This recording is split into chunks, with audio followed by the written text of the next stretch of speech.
Hello everyone, it's Spurs Rail 96 here and welcome to another Gran Turismo 7 video on my channel. Today I thought I'd do another hot button topic, and it would be a top 10 but it's only 9.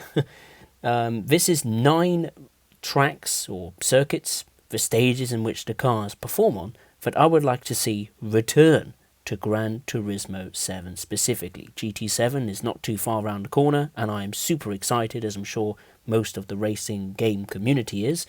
I did a video prior to this, of course, quite a long time ago, that discussed, once again, on the subject of tracks, but new real-world circuits that I would like to see debut in the Gran Turismo 7 franchise, and it got a pretty surprisingly decent overall response, and I really appreciate that. So if you want to see that particular video, then please check out the playlist at the end of this video. Now, this list incorporates some icons of the Gran Turismo franchise, and some have a better chance than others, and there's a good mix of virtual and real-world circuits. So, sit back and enjoy. So first off on the list we have, well, probably a very unusual pick, Valencia, or the circuit Ricardo Tomo. Now you're probably thinking, hang on a minute, this track isn't featured in Gran Turismo 7, what are you on about? But it has, in Gran Turismo PSP as a matter of fact, and I admit the circuit is much more of a MotoGP track than it is a car track, so it's probably got a greater chance of being on Tourist Trophy 2 than Gran Turismo 7, but the fact that Polyphony Digital has used it before in the Gran Turismo franchise, I think it has a tiny glimmer of hope.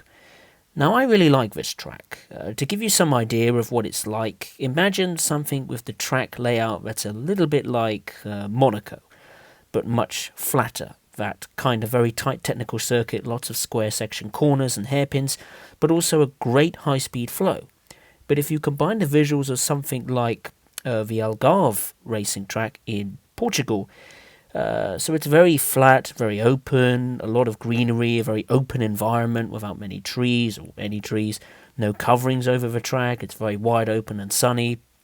It's great for bikes, it's great for cars as well, as far as I'm concerned, and whether it will come to the game, well, I very much doubt it will come to the game, but I thought I'd put it in there because I think it's a track that not many people know has been featured in Gran Turismo.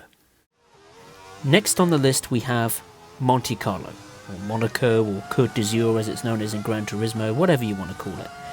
Now we've already had it in the Gran Turismo franchise, which is a pretty good start, and it is a great track. Now I must admit I don't spend a massive amount of time on the circuit, but it's such a challenging track. It's a deceptively challenging track, because when you're on your own, it's great. It's very easy to put down a good lap, but it's when you have other drivers, be it real world or AI, that's when it becomes a huge challenge, because it's such a tight technical circuit with these tiny little public roads, perfectly suited to being a racetrack, barely any overtaking opportunities. I would love to see this one return, along with maybe some other features to it, such as a time of day system, like you saw in this video sequence here of me putting down a lap in the Formula 1 car on the F1 game. It would be awesome to have it at night. And could you imagine having a wet race at night on this circuit? It would be insane. I would like to see it return. It would certainly boost the amount of city circuits we have at this moment in time, because I think we only have one, isn't it? One city circuit. That's the Tokyo Expressway. So yeah, we need a big boost of city circuits, and I think Monaco is one step to achieving that. Next on the list we have Infineon, or now known I believe as the Sonoma Raceway Park. As you can see, it's been featured in the Forza franchise as well as Gran Turismo, and it's such a cool track. The standard version, the one with the extra hairpin, I really like that one. It's got such great variation to the track. You can get a great high-speed flow with prototype cars, some technical sections as well. It's great for close combat GT3 racing, or just putting down a good lap, some good-looking laps in the road car.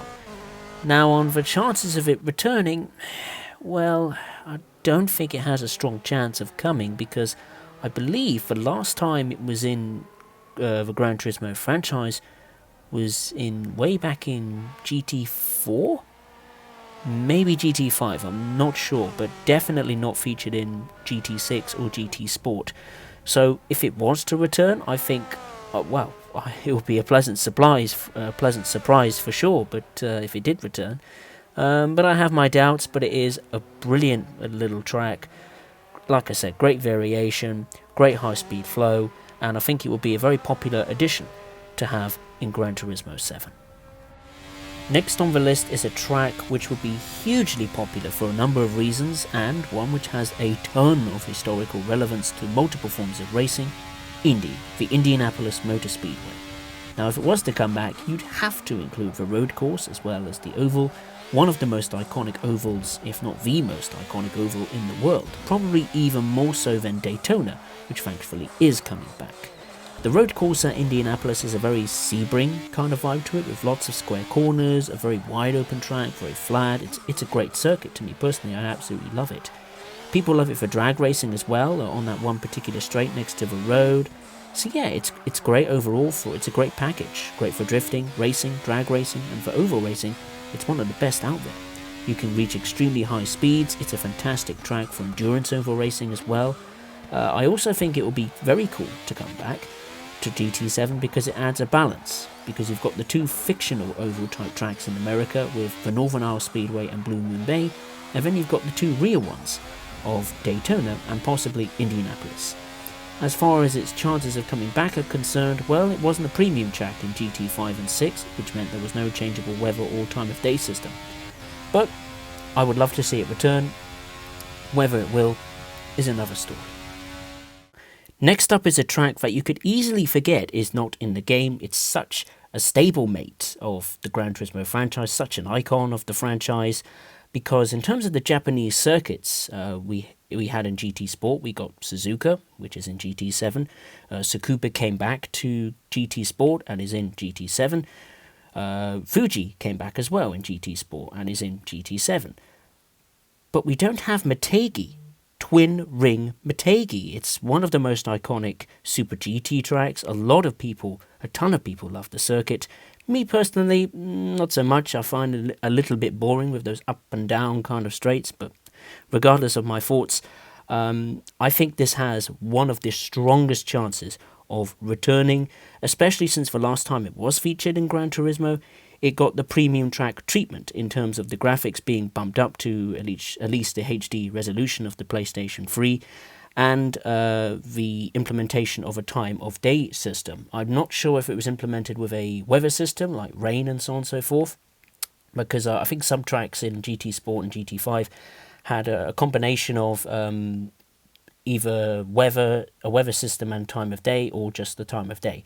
But be that as it may, this has a huge chance of returning, and I think a lot of people will be very, very pleased. It will be a very popular track that a lot of people will be, jumping for joy if it was to come back to GT7. I think it does have a great chance of coming back. I think it will come back. It's just when it will come back.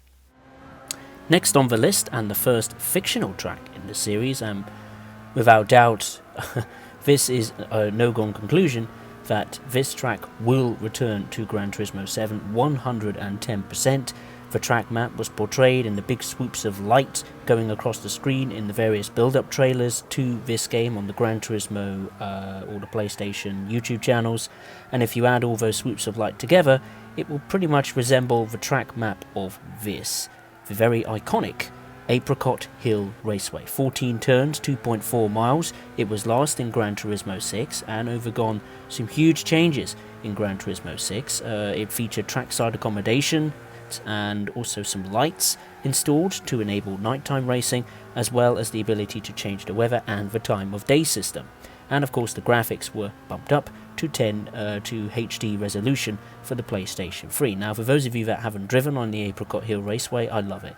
It's a great high-speed circuit with some lower speed sections, and the course features a lot of elevation changes as well, so it's not a flat, boring kind of circuit in some ways. There are some blind corners as well, and it's a rather unique course, and despite you would think it's with the constant elevation change, you would think it'd be a real challenge. on a lower speed nature in some certain corners. It's fairly easy to understand the circuit and apply techniques to it, so it's pretty easy for new drivers to get up to speed on this circuit. This will no doubt return, I am very certain, very probably in the next month or two after Gran Turismo 7 is released, but I'm certainly looking forward to it.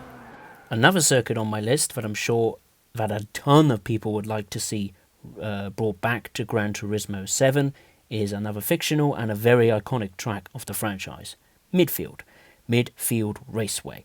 First appeared in Gran Turismo 2 and has returned in pretty much every main game with the exception of Gran Turismo 5, Gran Turismo Sport, and for now, Gran Turismo 7.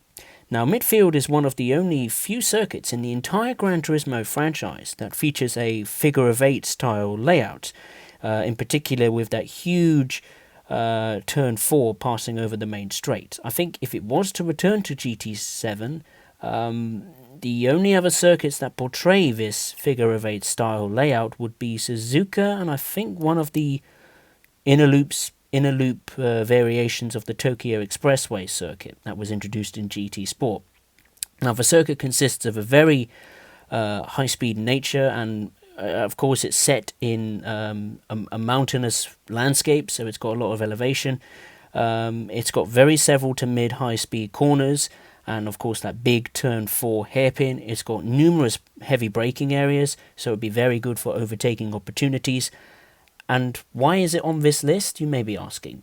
Well, it returned in Gran Turismo 6 with huge changes, with the HD treatment, or the premium track improvements I should say, such as a time of day system and HD treatment. So I think it's got a very strong chance. I mean, if you were to ask me what's the three tracks that has the strongest chances of coming back, I would definitely pick Twin Wing Motegi, the Midfield Raceway, and Apricot Hill. It's great that we're getting the original circuits, slowly coming back to Gran Turismo, Trial Mountain, Deep Forest, and the High Speed Ring. But my only worry is, what changes will they do to these circuits? Because obviously the reaction has been mixed, in particular with Deep Forest, to the track changes they've made. Trial Mountain as well had a very big change with that, with the chicane of death, or whatever you want to call it, the jumpy chicane right at the end of the lap. That was taken away in favour of a dull 90-degree heavy braking corner, mainly because for the FIA GT stuff. So that's my only concern, but definitely Midfield, as well as Apricot Hills and Twin Wing Motegi, would be, for me in the list, the top three that could very easily, I think, return to Gran Turismo. The second to last circuit on the list, and we return back down to earth with a bump because this is a real world circuit, Silverstone. A lot of people love Silverstone, not just in the virtual world but in the real world. I mean, in the real world it's got a ton of motorsport heritage, unbelievable history with Formula 1, MotoGP, and GT/GT endurance racing as well. I actually prefer the old version of Silverstone with the bridge corner. For me, it made the second half of the circuit feel more thrilling than what we have now, which is a bit dull. But in terms of its relationship with Gran Turismo, it's been relatively few and far between. It only debuted in GT6, so it's still relatively new to the franchise.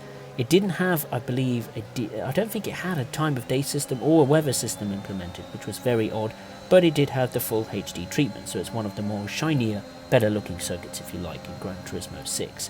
Which leads me to think I think this has a strong chance of coming back. Maybe not as strong, a little bit behind maybe Twin Wing Motegi, Midfield, and Apricot Hills, but I think it has a strongest chance of coming back.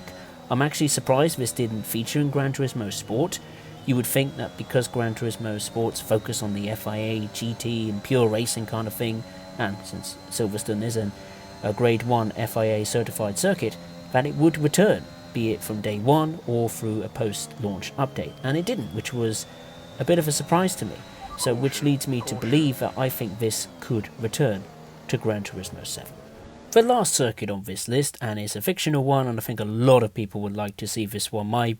It's my personal favourite city track of the entire franchise, New York. My favourite city in the world, New York, needs to come back to Gran Turismo. It is an unbelievable circuit. Some fantastic high speed. I think it's the fastest city circuit in the franchise, maybe juggling with Tokyo Expressway, but I absolutely love this circuit. You know, it's the combination of a real world location of New York with Times Square and, you know, very close to Central Park and all that kind of stuff.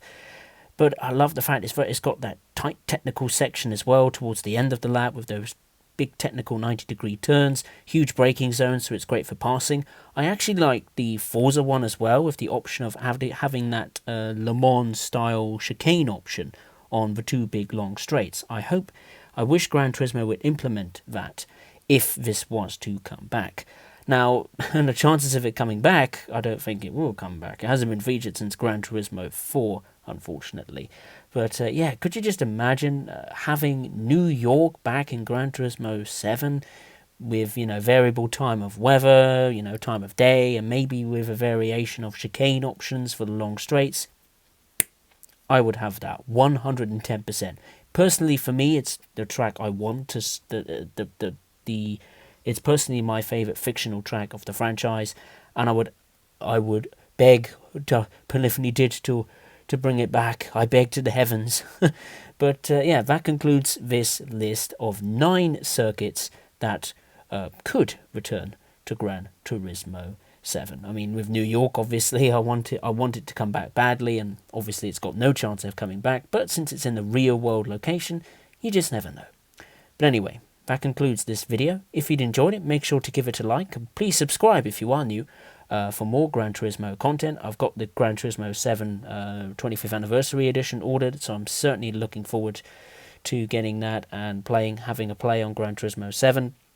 If you want to put your own list of circuits, be it real world or fictional, that you would like to see return, please do so to get the conversation rolling. And as always, I will see you next time. Thank you very much. Take care.